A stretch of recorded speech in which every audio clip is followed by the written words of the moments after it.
नमस्ते, हमेशा खुश रहो बिटियाओं। My self doctor Heena Mewara, assistant professor, faculty of Ayurvedic science, department of प्रसूति एंड स्त्री रोग, जयोति विद्यापीठ, वुमेन्स यूनिवर्सिटी, जयपुर। पिछले सेशन में हमने प्रसव परिभाषा, हेतु, काल और सूतिकागार के बारे में डिस्कस किया था। तो उसी की कंटिन्यूएशन में आज हम प्रसव अवस्थाएं यानी स्टेजेस ऑफ लेबर के बारे में डिस्कस करेंगे, जो कि आयुर्वेद में मेंशन है। प्रसव अवस्थाओं को पढ़ने से पहले कुछ टर्मिनोलॉजी जो कि विभिन्न आचार्यों ने दी है उनके बारे में जानना जरूरी है। प्रजनन काल अभिमत टर्म आचार्य चरक ने दी है, जो कि फर्स्ट स्टेज ऑफ लेबर से कोरिलेट करते हैं। प्रजायनी, उपस्थित प्रसवा और प्रजनिष्यमाण अवस्था आचार्य सुश्रुत ने बताई है। आसन्न प्रसव अवस्था अष्टांग हृदय ने बताई है। अध्वश्व प्रसवा अष्टांग संग्रह ने दी है। प्रसव उत्सुका अवस्था भाव प्रकाश की देन है और प्रसूता वर्ड काश्यप ने दिया है। तो अध्ययन की दृष्टि से प्रसव अवस्थाएं जो कि सभी आचार्यों ने बताई हैं, उन अवस्थाओं को pre labour stage, first stage, second stage और थर्ड स्टेज में डिवाइड किया गया है। तो सबसे पहले हम प्री लेबर स्टेज की बात करते हैं, जो हमारे संहिताओं में प्रजायनी अवस्था से वर्णित है और भाव प्रकाश ने इसको प्रसवोत्सुका कहा है। आचार्य सुश्रुत ने प्रजायनी अवस्था के लक्षण बताते हुए कहा है, जाता ही शिथिल कुक्षो मुक्त हृदय बंधने ससूले जगने नारी गिया शातु प्रजायनी, यानी कुक्षी के शिथिल हो जाने और हृदय बंधनों से मुक्ति हो जाने के कारण, और जब जगन यानी पेल्विक रीजन में सूल हो तो वह प्रजायनी अवस्था कहलाती है। तो इसको हम प्री लेबर स्टेज से इसलिए कोरिलेट करते हैं क्योंकि प्री लेबर स्टेज में लाइटनिंग और वेलकम साइन मिलता है। तो क्योंकि कुक्षी शिथिल हो जाती है, इसका मतलब फंडल हाइट जो है वो कम हो गई है, तो उसकी वजह से कुक्षी में जो टाइटनेस थी वो भी कम हो जाएगी। तो इसको हम लाइटनिंग क्यों होती है, क्योंकि जो फिटल हेड है वो पेल्विक कैविटी में सिंक करता है, तो उसकी वजह से 36 वीक के बाद जो फंडल हाइट है वो धीरे धीरे 38 वीक के अराउंड 32 वीक के लेवल पे आने लगती हैं।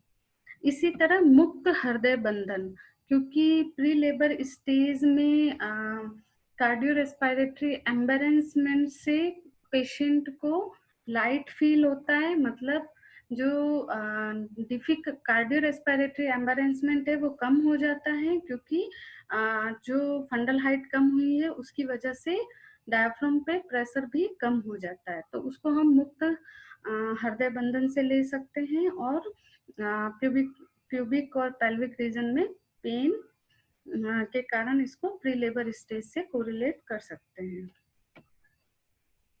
सेकंड जो स्टेज है वो प्रजनन काल अभिमत या आसन्न प्रसवा है, तो इसको हम फर्स्ट स्टेज ऑफ लेबर से कोरिलेट करते हैं।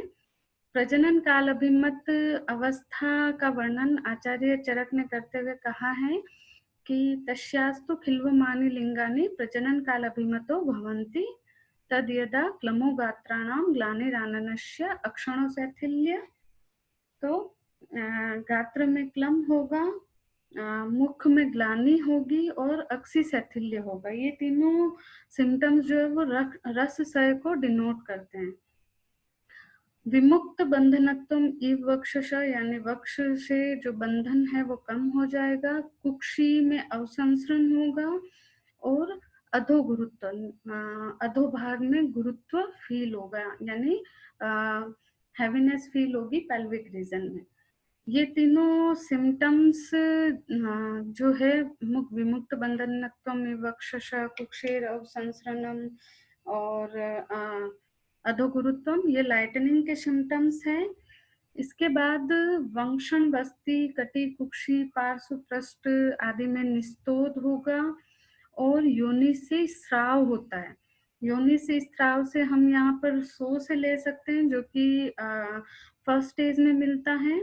अन्नन अभिलाषश्चेति, अन्न में अभिलाषा नहीं होगी। ततो अनंतरम आविनाम प्रादुर्भाव, आवी यहाँ पर यूटेराइन कॉन्ट्रैक्शन से लिए हैं, यानी यूटेराइन कॉन्ट्रैक्शन उत्पन्न हो जाते हैं। और प्रसेक गर्भोदकश्च, और गर्भोदक यानी अमनोटिक फ्लूइड का प्रसेक, अमनियोटिक फ्लूइड निकलने लगता है। ये प्रजनन काल अभिमत स्त्री के लक्षण हैं। अष्टांग हृदय ने यही लक्षण आसन्न प्रसवा में बताए हैं। अष्टांग संग्रह ने भी ये लक्षण अध्वशव प्रसवा कह के डिस्क्राइब किए हैं, और उसमें बहुमूत्रता को भी इंक्लूड किया है।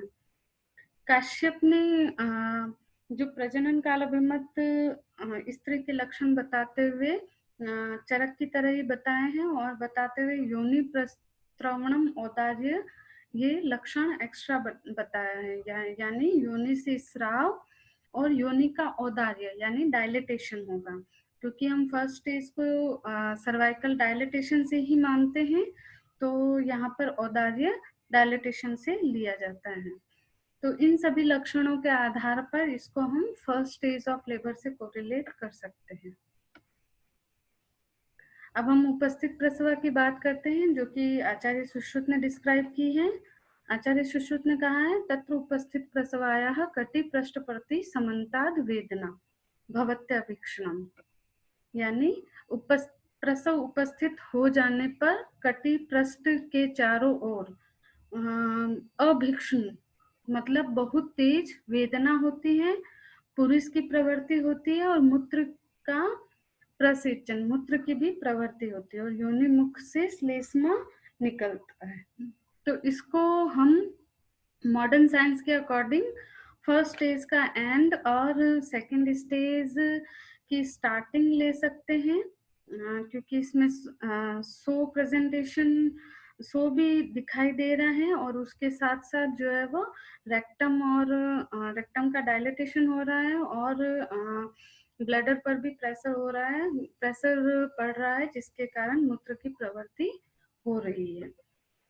अरुण दत्त ने उपस्थित प्रसवा के लक्षण बताते हुए कहा है कि यदि गर्भ अभिमुख हो जाए और आवे का प्रादुर्भाव हो जाए और गर्भोदक का स्त्राव हो जाए, तब उस स्त्री को उपस्थित प्रसवा जानना चाहिए। जो अगली स्टेज है वो गर्भस्य परिवर्तन अवस्था है, इसको हम सेकंड स्टेज से कोरिलेट करते हैं।